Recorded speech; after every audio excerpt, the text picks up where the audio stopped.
اللہ تبارک و تعالی ہم سب کا خالق و مالک ہے۔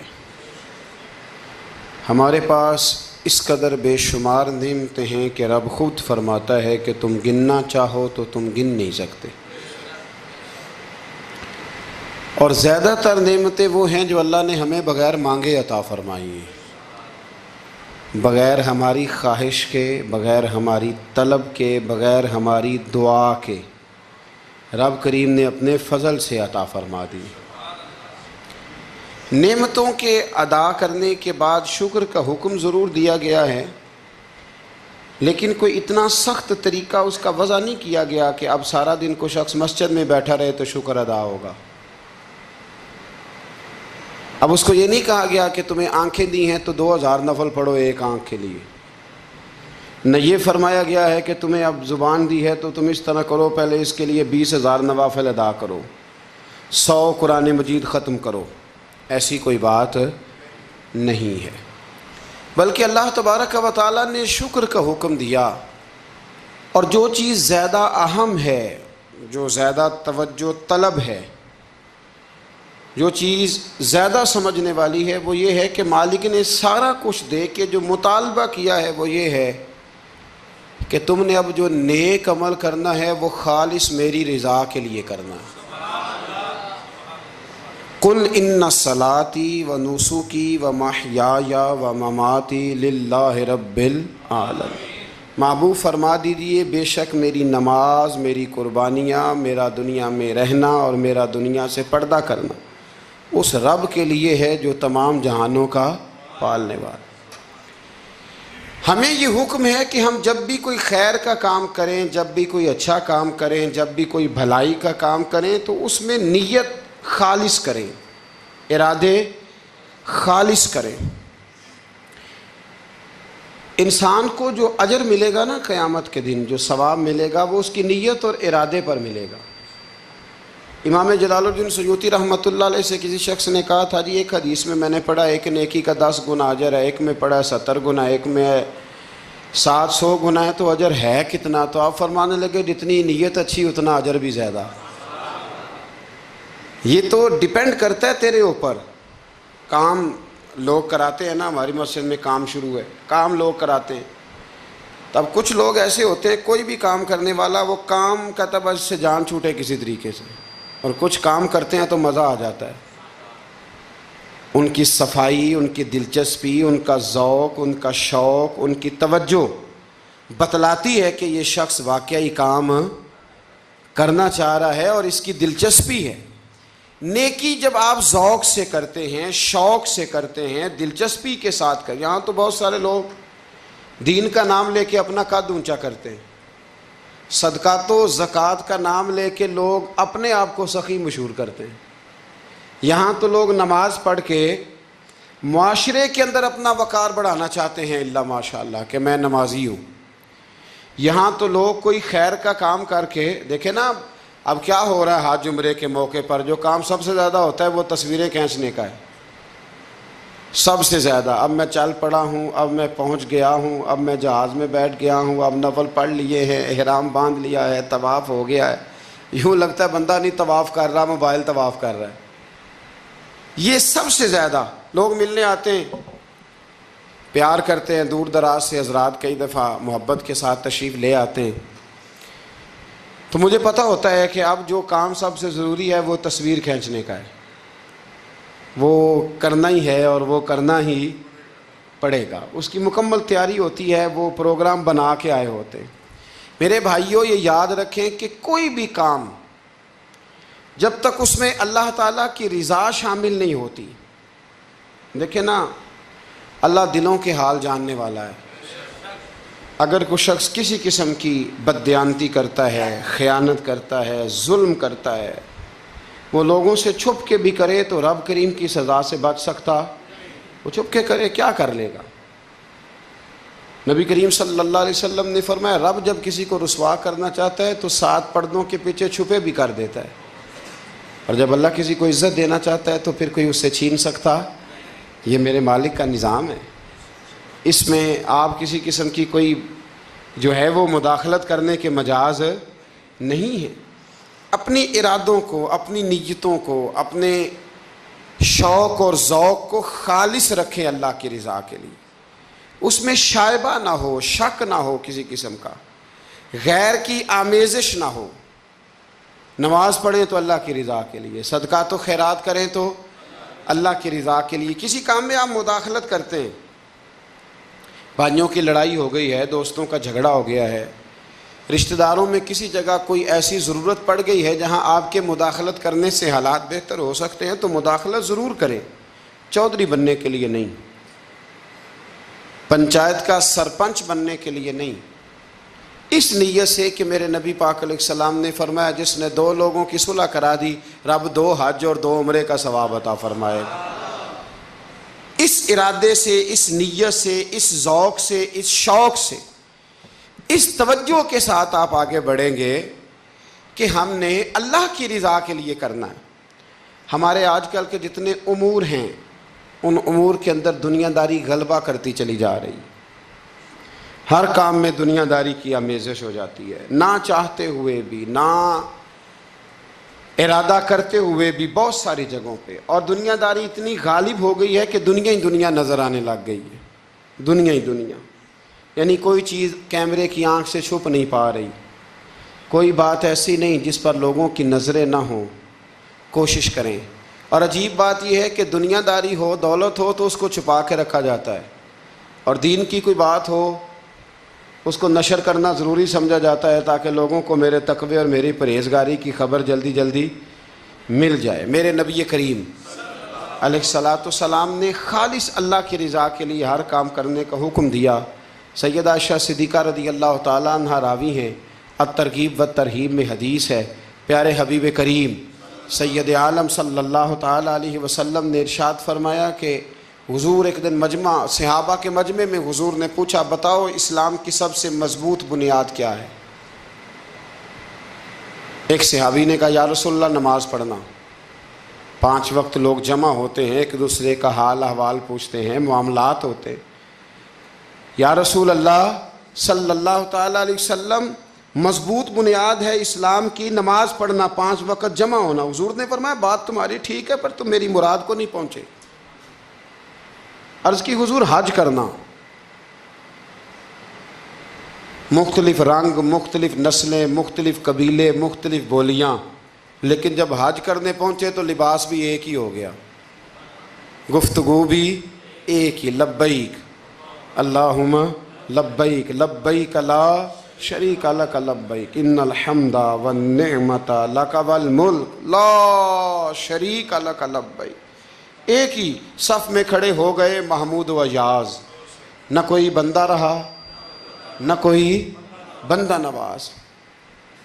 نبی رحمت سید عالم صلی اللہ علیہ وسلم سے عرض کی حضور یہ حج جو ہے نا اس میں بڑی یکسانیت ہوتی ہے، ہر رنگ ہر نسل کا آدمی ایک تسبیح کے دانے کی طرح ایک جگہ پہ پرو دیا جاتا ہے، تو لگتا ہے یہ اسلام کی مضبوط بنیاد ہے۔ محبوب فرمانے لگے بات تمہاری ٹھیک ہے پر تم میری مراد کو نہیں پہنچے۔ عرض کی حضور پھر زکوٰۃ، صدقات، خیرات اسلام کی مضبوط بنیاد ہے۔ کیوں؟ وہ اس لیے کہ غریب امیر کو دیتا ہے، امیر غریب کو دیتا ہے، اور غریب امیر سے لیتا ہے تو ایک رشتہ بنتا ہے، ایک تعلق بنتا ہے، محسن کا اور احسان مند کا بڑا گہرا رشتہ ہوتا ہے، بڑا ایک دوسرے سے پیار کرتے ہیں، ایک دوسرے کو چاہتے ہیں، ایک دوسرے کے لیے اچھے جملے بولتے ہیں، ایک دوسرے کے لیے ہمیشہ ان کے جذبات ٹھنڈے میٹھے اور اچھے ہوتے ہیں، تو لگتا ہے یہ اسلام کی مضبوط بنیاد ہے۔ حضور فرمانے لگے بات تمہاری ٹھیک ہے پر تم میری مراد کو نہیں پہنچے۔ تو پھر صحابہ عرض کرنے لگے حضور ہماری رعایت فرما دیں، پھر ایک رحمت کی نظر کر دیں، آپ ہی بتا دیں اسلام کی مضبوط بنیاد کیا ہے۔ تو محبوب فرمانے لگے اسلام کی مضبوط بنیاد ہے اللہ کی رضا کے لیے کسی سے محبت کرنا۔ کس کی رضا کے لیے؟ خالص اللہ کی رضا کے، اور اللہ کی رضا کے لیے کسی سے بغض رکھنا، عداوت رکھنا، اللہ کی رضا کے لیے، محبت بھی اللہ کے لیے، عداوت بھی، ذاتی دشمنی کوئی نہیں، ذاتی اختلافات کوئی نہیں، ذاتی رنجشیں کوئی نہیں، ذاتی لڑائیاں کوئی نہیں، ذاتی جھگڑا کوئی، خالص اللہ کی۔ ہمارے ہاں لڑائیاں ذاتی لڑی جاتی ہیں، اس نے مجھے شادی پہ دعوت نہیں دی، اس نے مجھے پروٹوکول نہیں دیا، یہ کہاں پہنچ گیا، میں کہاں رہ گیا۔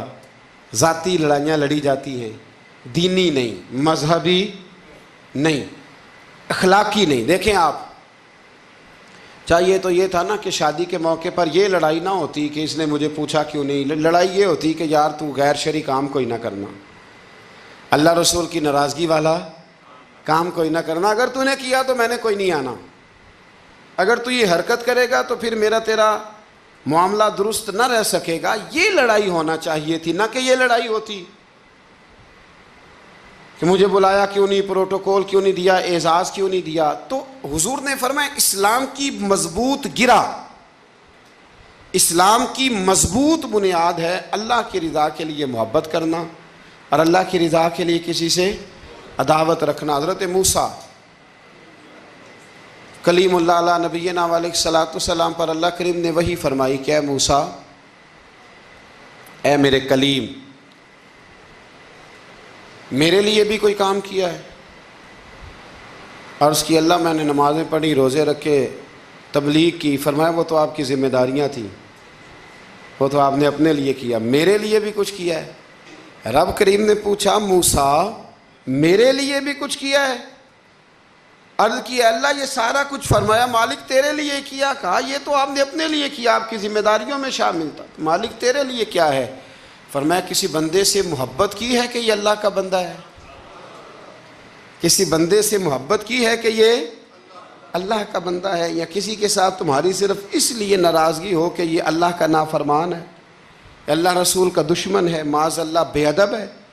میرے بھائی سمجھ لیں اچھی طرح اور اپنے دل کے کونے میں یہ بات بٹھا لیں کہ زندگی میں جو کام کریں وہ اللہ کی رضا کے لیے، چھوٹا سا بھی خیر کا کام۔ میرے رسول کریم علیہ السلام کا جو سب سے پہلا فرمان ہے نا بخاری میں، وہ یہ ہے کہ انما الاعمال بالنیات، تیرے عمل کا دار و مدار تیری نیت پر ہے، تیرے ارادے پر ہے۔ بنیاد تمہاری نیت ہے، بنیاد یہ ہے کہ تمہارا اندر سے اس کام کے لیے ذوق کیا ہے، شوق کیا ہے۔ اگر وہ بنیاد مضبوط ہے تو پھر عمل کی جو آپ چھت ڈالیں گے وہ ساری چھت بھی مضبوط ہے، لیکن اگر ارادے کچے ہیں، کمزور ہیں، سازشیں ہیں، رنجشیں ہیں، اندر معاملات گڑبڑ ہیں، تو پھر کبھی دیواریں مضبوط ہو سکتی۔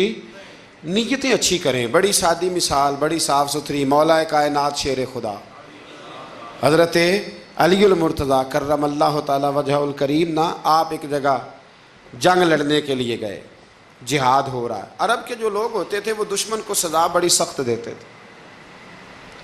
بعض لوگ مطالبہ بھی کرتے ہیں نا سخت سزا کا۔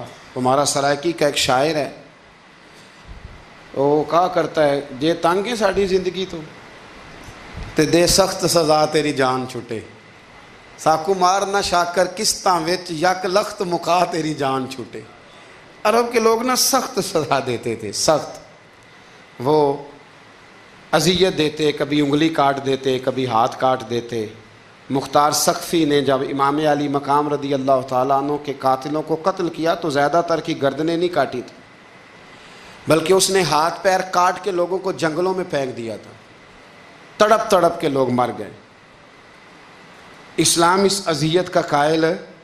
اہل عرب اذیت دیتے تھے، بلکہ دشمن جب نڈھال ہو کے گر جاتا تھا نا تو اس پر گھوڑے دوڑا دیتے تھے، گھوڑے دوڑ جاتے تھے اس پر، لاشیں مسک کر دیتے تھے، ناک کان آنکھیں نکال ڈالتے تھے، ٹکڑے کرتے تھے وجود کے، اذیت دیتے تھے۔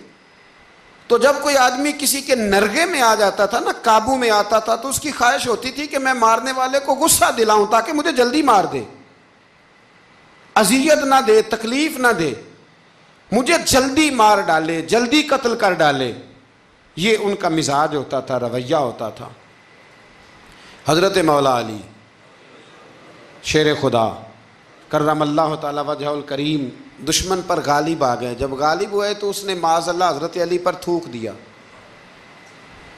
کافر تھا، اس کا ارادہ یہ تھا کہ میں حضرت علی کو غصہ دلاتا ہوں تاکہ یہ مجھے جلدی مار دے، لیکن اسے نہیں پتا تھا یہ علی ہے۔ اسے نہیں خبر تھی کہ یہ جو خمیر ہے نا، ان کی تربیت مدینے والے محبوب نے فرمائی ہے. یہاں جو چمک دمک ہے اس کا رنگ ساری دنیا سے نرالا ہے، انوکھا ہے، شاندار ہے، وزادار ہے، کمال ہے. کہا حضرت علی پر معاذ اللہ میں یہ کام کرتا ہوں تاکہ وہ جلدی قتل کر دیں گے، لیکن جب اس نے مولا علی کی طرف یہ نازیبا حرکت کی تو حضرت علی نہ تلوار چھوڑ کے پیچھے ہٹ گئے. توجہ کرنا، رزلٹ دیکھنا. مولا علی پیچھے ہٹ گئے اور فرمانے لگے جا تو آزاد ہے.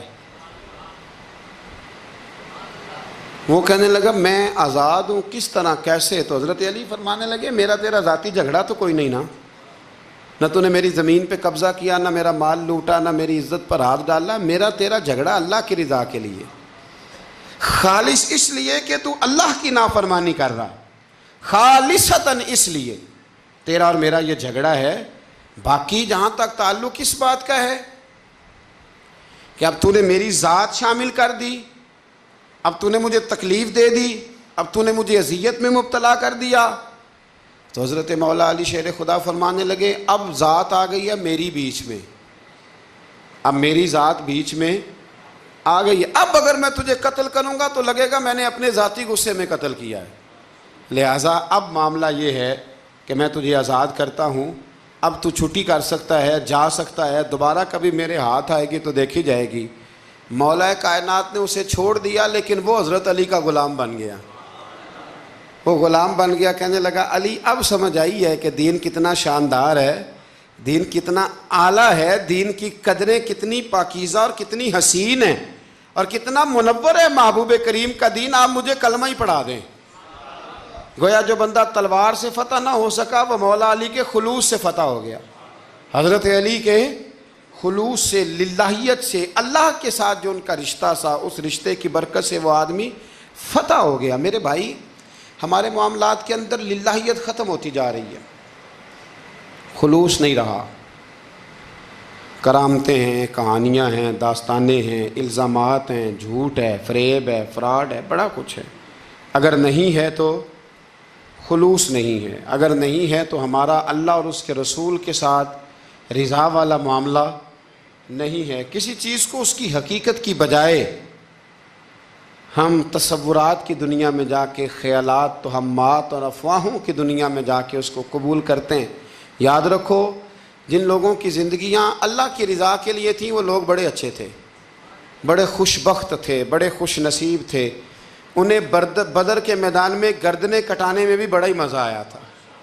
انہیں آپ دیکھیں نا احد کے میدان میں جانے دینے میں بھی انہیں بڑا مزہ آیا. جب آدمی میں خلوص ہوتا ہے تو اس کے لیے جان قربان کرنا بھی آسان ہو جاتا ہے. لیکن جب خلوص نہیں ہوتا پھر گفتگو ہوتی ہے، پھر باتیں ہوتی ہیں، پھر داستانیں ہوتی ہیں، پھر کہانیاں ہوتی ہیں، پھر لب و لہجہ ہوتا ہے، پھر منصوبہ سازی ہوتی ہے، پھر ہیلے بہانے، پھر سغرے کبرے جوڑ کے لوگ کہانیاں اور داستانیں بناتے ہیں. خلوص اور للہیت کے ساتھ اللہ کی بارگاہ میں جھکیں. عبادتوں کا، ریاضتوں کا، تلاوتوں کا جتنا اللہ ہمیں موقع دیتا ہے اس میں خلوص شامل کرنے کی کوشش کریں، للہیت شامل کرنے کی کوشش کریں، اللہ کی رضا شامل کرنے کی کوشش کریں. میرے نبی رحمت صلی اللہ تعالیٰ علیہ وسلم نا حضرت معاذ ابن جبل کو جب یمن کے لیے روانہ کرنے لگے تو رسول پاک علیہ السلام نے بڑی نصیحتیں فرمائیں. ان نصیحتوں میں درد بڑا تھا. کیوں؟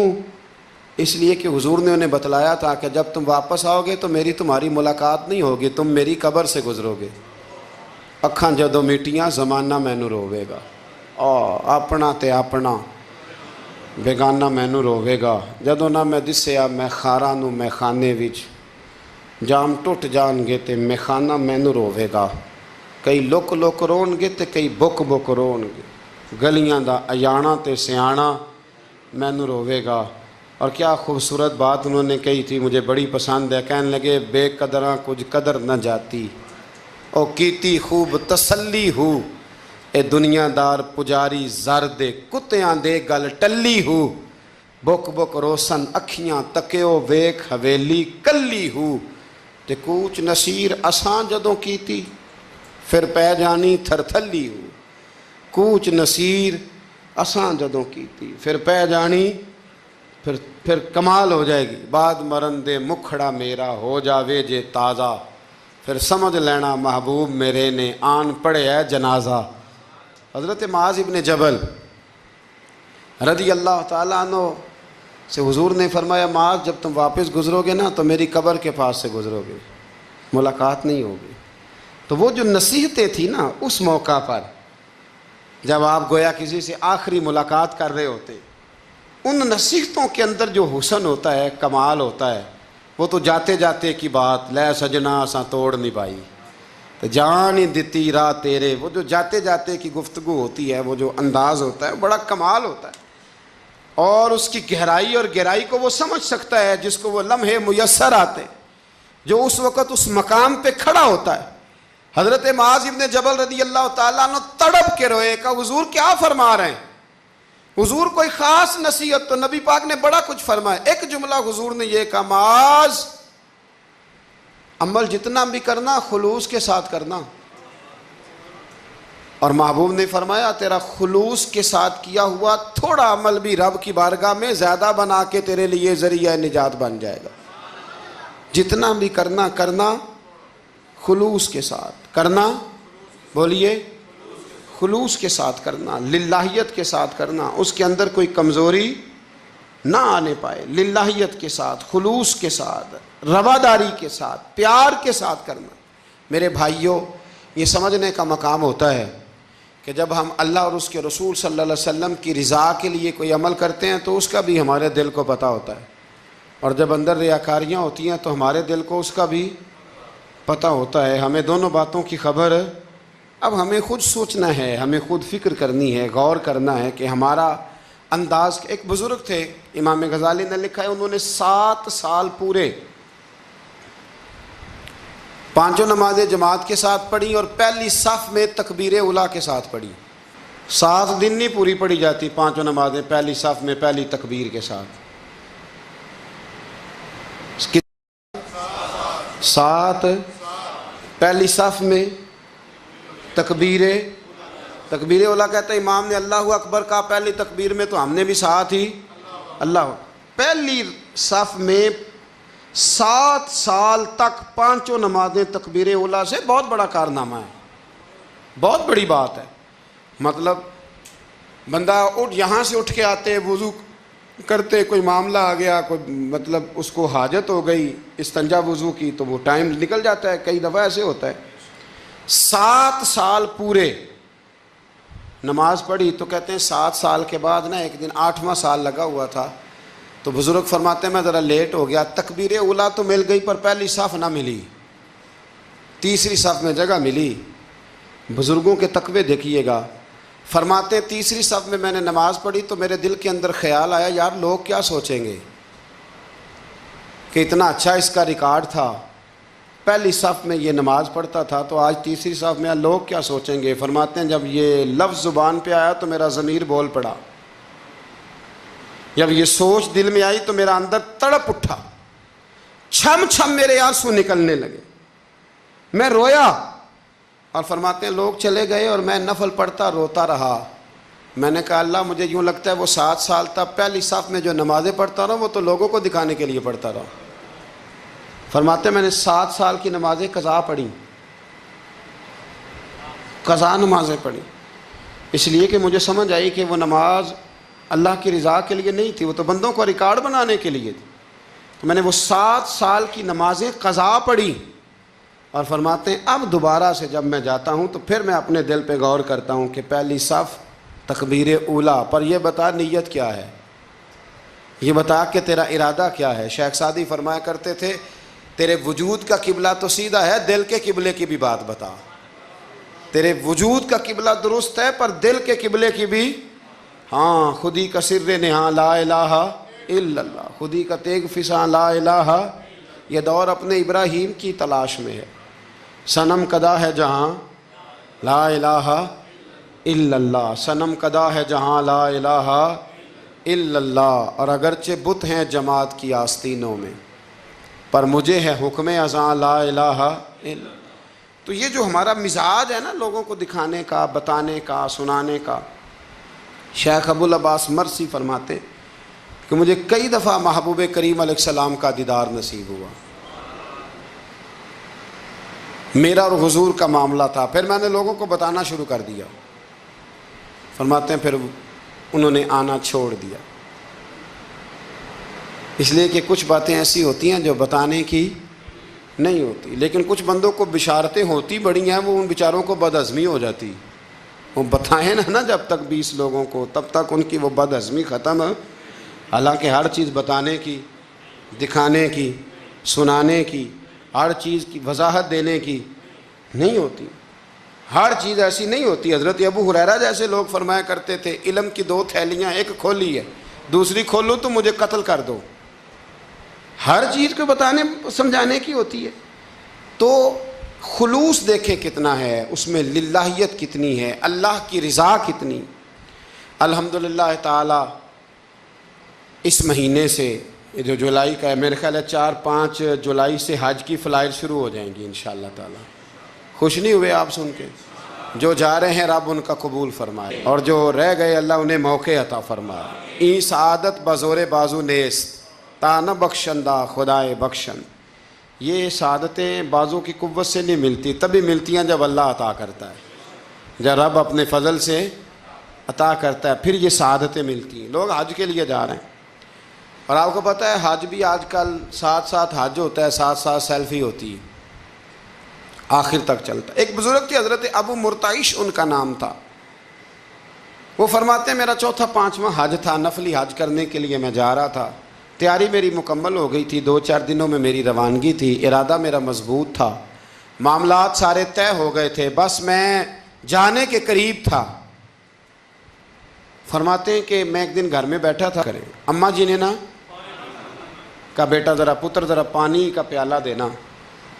تو فرماتے میرے دل میں خیال آیا کہ ایک تو میں عالم ہوں، صوفی ہوں، درویش ہوں، مولوی ہوں، اور دوسرا یہ کہ میری کل پرسوں تیاری بھی ہے، تو پانی تو چھوٹا بھائی بھی دے سکتا ہے، یہ کام کو بچہ بھی کر لے گا۔ میں نے چھوٹے کو اشارہ کیا ذرا پانی دینا، وہ گیا اور مٹکے سے پانی بھر کے اماں کو دے دیا۔ کہتے ہیں جب اس نے اماں کو پانی دیا نا تو میرے اندر پھر مد و جزر شروع ہوا، پھر میری ضمیر کی آوازیں اٹھنے لگیں، پھر اندر سے بلندی ہونے لگی، پھر آوازیں آئیں، اور پھر میں نے اعلان کیا، میں نے کہا اوہ یہ کیا ہوا؟ سینکڑوں اور ہزاروں میل حج کرنے کے لیے جانا میرے لیے آسان ہے، اور یہ 2 قدم اماں کو پانی دینا میرے لیے مشکل ہے، یہ کیا بات ہوئی؟ حالانکہ حج کرنے سے بھی اللہ نے راضی ہونا تھا، اور اماں کو پانی پلانے سے بھی اللہ نے راضی ہونا تھا، پر یہ میں کس جگہ کھڑا ہو گیا ہوں کہ سینکڑوں میل اور ہزاروں میل جا کے حج کرنا میرے لیے آسان ہے، لیکن پانی بھر کے لانا میرے لیے مشکل ہے۔ چند قدموں کے فاصلے پہ مٹکا پانی کا پڑا ہے۔ فرماتے ہیں بس اسی وقت پھر مجھے سمجھ آئی کہ وہ حج میں لوگوں نے ذرا حاجی حاجی کہنا ہے نا، حج میں لگا شور اٹھے گا نا کہ چھٹا حج کر کے آیا ہے، حج میں ذرا آوازیں اٹھیں گی نا ماشاءاللہ کیا بات ہے، پھول ڈلیں گے اور پتیاں گریں گی اور نام ہوگا، لیکن اماں کو پانی دینے سے کسی نے اعلان تو نہیں نہ کرنا، شاباش تو نہیں نہ دینی، کسی بندے نے آواز تو نہیں نہ اٹھانی۔ فرمایا میں اسی وقت اسی لمحے اٹھ کے ماں کے قدموں میں بیٹھا اور پیر پکڑ کے کہا اماں مجھے معاف کر دے۔ اماں کہنے لگی بیٹے کیا ہوا؟ میں نے کہا اماں مجھے سمجھ آ گئی، آج میرا نفلی ہے، میں اس سال نہیں جاؤں گا، اگلے سال جاؤں گا، اب یہ پورا سال میں تیری نوکری کروں گا، میں تیری خدمت کروں گا، تیرے پیر دباؤں گا، تیرے لیے کھانا لاؤں گا، میں تیری ڈیوٹی کروں گا، اس لیے کہ مجھے سمجھ آئی ہے کہ نیکی کا تصور اصل میں ہے کیا۔ ہم بالعموم وہ نیکی کرنے جا رہے ہوتے ہیں جو نیکی بھی ہوتی ہے اور دنیا میں اس کا نام بھی ہوتا ہے، تذکرہ بھی ہوتا ہے، اس کی وجہ سے ہمارا قد بھی اونچا ہو رہا ہوتا ہے، حالانکہ نیکی کا تصور تو بڑا چھوٹا سا ہے۔ کل معروف صدقہ، مسکرا کے ملنا بھی نیکی، رزق حلال کما کے بچوں کو کھلانا بھی نیکی، گلی سے پتھر اور کانٹا اٹھا دینا بھی نیکی، پر ہمیں تو کوئی لمبی چوڑی نیکی چاہیے، کوئی بڑی نیکی چاہیے۔ اس لیے بہت سارے ایسے لوگ ہیں جو نیکیاں ان کی پہنچ میں ہوتی ہیں وہ نہیں کرتے، وہ محرم کے ایام میں نا ایک جگہ پہ حاضری کا موقع ملا تو وہاں ایک صاحب کہہ رہے تھے ہم مریں گے، لڑیں گے، جانیں دیں گے، قربانی دیں گے، ہم امام علی مقام کی سنت ادا کریں گے، سارا کچھ کریں گے۔ تو بعد میں وہ میرے پاس بیٹھے تو میں نے انہیں کہا کہ جب جنگ کا موقع آئے گا تو انشاءاللہ لڑیں گے، جانے بھی دیں گے، پر ابھی آپ یہ کام کریں کہ امام حسین ایک رات میں پورا قرآن پاک پڑھا کرتے تھے، یہ والی سنت امام حسین کی شروع کریں، یہ والی سنت ابھی آپ سٹارٹ، جب وہ موقع آئے گا تو انشاءاللہ وہ کام بھی کریں گے۔ تو یہ والی سنت آپ سٹارٹ کریں امام صاحب کی۔ امام صاحب 100 نفل پڑھا کرتے تھے فرض نماز کے علاوہ روزانہ، 100 رکعت نماز نفل، تو آپ یہ والی سنت امام حسین کی شروع کریں نا، تو جب کربلا سجانے کی باری آئے گی تو پھر کربلا بھی سجا لیں گے۔ لیکن ہم نے یہ والے کام نہیں کرنے، نمازیں 5 پوری نہیں پڑھنی، ہم نے تو صرف کربلا والی سنت ادا کرنی، نعرے لگانے ہیں، وہاں تک پہنچنا ہے۔ میرے عزیز یاد رکھیں، اللہ کی رضا ہر جگہ پیش نظر ہو۔ میرے رسول کریم صلی اللہ تعالی علیہ وسلم کی عالی مرتبت خدمت میں ایک جنگ کے موقع پر صحابہ نے عرض کیا تھا کہ یا رسول اللہ صلی اللہ تعالی علیہ وسلم فلاں آدمی بڑی ہمت سے لڑ رہا ہے، جہاد کر رہا ہے، بڑی بات ہے۔ تو حضور نے فرمایا یہ جہنمی ہے، جہاد کر رہا تھا، توجہ ہے میری بات پر؟ حضور نے فرمایا یہ جہنمی ہے، یہ دوزخی ہے، یہ بندہ جنتی نہیں۔ جب سرکار دو عالم صلی اللہ تعالی علیہ وسلم نے یہ بات ارشاد فرمائی تو صحابہ کہتے ہیں ہمیں تجسس ہوا کہ یہ کیا بات ہوئی، اتنی ہمت سے، جوان مردی سے، اتنی وہ دلیری سے لڑ رہا ہے اور حضور نے فرما دیا دوزخی ہے۔ کیسے دوزخی کیسے؟ تو ایک صحابی کہنے لگے میں اس کا پیچھا کرنے لگا، جب پیچھا کرنے لگا تو اس پر نا کچھ زخم کاری لگ گئے تھے، زخم گہرے تھے، وہ زخموں کو برداشت نہ کر سکا اور ایک مقام ایسا آیا کہ اس نے خود اپنے پیٹ میں خنجر لگا کے، پیوست کر کے، خنجر مار کے یا تلوار مار کے یا نیزہ مار کے اس نے خودکشی کر لی، زخموں کی تاب نہ لا سکا۔ حضور نے فرمایا تھا کہ یہ جہنمی ہے، تو اس کی وہ جو بات تھی وہ صادق ہو گئی۔ کہتے ہیں میں فوراً بولا، میں نے کہا میرے محبوب جو فرماتے ہیں حق اور سچ ہی فرماتے ہیں، دیکھو کس موت مرا ہے۔ اب اس پر مفسرین نے لکھا ہے کہ وہ بندہ جو گھر سے نکلا تھا نا، تو وہ دین کے لیے لڑنے نہیں نکلا تھا، وہ قومیت کے لیے لڑنے آیا تھا کہ میرا سارا قبیلہ گیا ہے تو مجھے بھی جانا چاہیے، ہماری قوم سے فلانی قوم ٹکرائی ہے تو لہذا ہمیں، اس کی نیت میں، ارادے میں دین، للہیت اور خلوص شامل ہے۔ اس کی دلیل وہ حدیث ہے جس میں حضور نے فرمایا کہ عالم بھی، سخی بھی اور شہید بھی اس وجہ سے جہنم میں جائیں گے معاذ اللہ کہ ان کی خدمات کی وجہ اللہ کی رضا نہیں تھی، خدمات کی وجہ ذاتی شہرت تھی، بہادری کے دعوے تھے، سخاوت کا سبب یہ تھا کہ لوگ انہیں سخی کہیں۔ خلوص والا جو عمل ہوتا ہے نا، خلوص والا، وہ تو بڑا تھوڑا بھی ہو تو قبول ہوتا ہے، اس میں بڑی، دیکھیں نا اللہ کی بارگاہ میں مقدار نہیں دیکھی جاتی، معیار دیکھا جاتا ہے، مقدار نہیں دیکھی جاتی، معیار دیکھا جاتا ہے۔